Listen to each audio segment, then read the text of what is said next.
Хочу сказать, что Таджикистан, конечно, понимает существующую ситуацию и настроена очень гибко и конструктивно подойти с тем, чтобы поставить, наконец, точку в этом сложнейшем вопросе, чтобы оно никаким образом не омрачало наше дальнейшее мирное сосуществование с киргизским народом, но мы наталкиваемся на неприятие никаких аргументов с киргизской стороны. Более того, она позволяет себе в ходе переговорного процесса такие нецивилизованные методы, как отказ от ранее подписанных документов, объявление о дезавуировании тех или иных подписанных документов или реализация документов только в той части, которая выгодна именно киргизской стороне, и с полным игнорированием встречных запросов таджикской стороны. Все это приводит вот к такому нагнетанию обстановки на границе.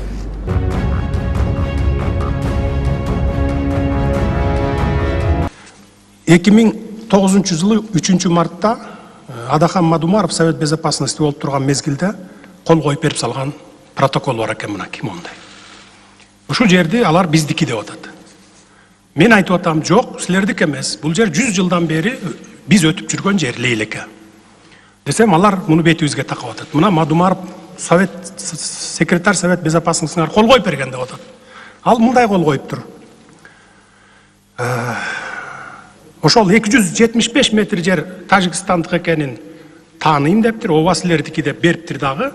Бирок кайра 49 жылга бизге арендага берип тургула дептир, деп кол коюптур мына.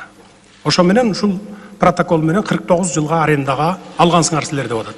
12 жылыңар бүттү, 37 жылдан кийин же жабабыз, же кайра сүйлөшүүлөрдүн негизинде узартабыз деп атат. Мен айтып атам, Мадумаровдун кол койгонго акысы болгон эмес ал убакта деп атам. Эч ким аны ыйгарым укук берип жиберген эмес деп атам. Эки, бул юридикалык жактан жарабайт бунуңар деп атам. Мына ушуну. Анткени эки өлкөнүн ортосунда чек ара маселеси кандай чечилет? Биринчи, өкмөттөр аралык комиссиялар иштейт. Булар официалдуу түрдө. Андан кийин алар макулдашып, соглашениеге кол коюп келсе, мага келет президентке. Анан мен карап туруп, макул болсом жогорку кеңешке жиберем. Жогорку кеңеш макул болсо ратификациядан өткөрөт. Кайра мага келет дагы, мен кол койгондон кийин бүттү эки мамлекеттин ортосунда чек ара бекемделди, чечилди десек болот. Башка бир дагы тармактын акысы жок барып кол койгонго.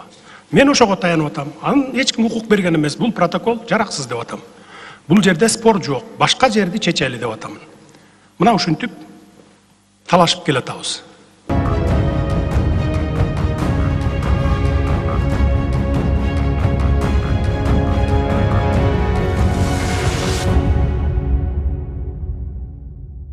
Бирок кандай болгон күндө дагы ата бабаларыбыздан мурас болуп калган жерибиздин 1 чарчы метр жерин да башкаларга бербейбиз. Улуттук кызыкчылыгыбызды бекем коргойбуз.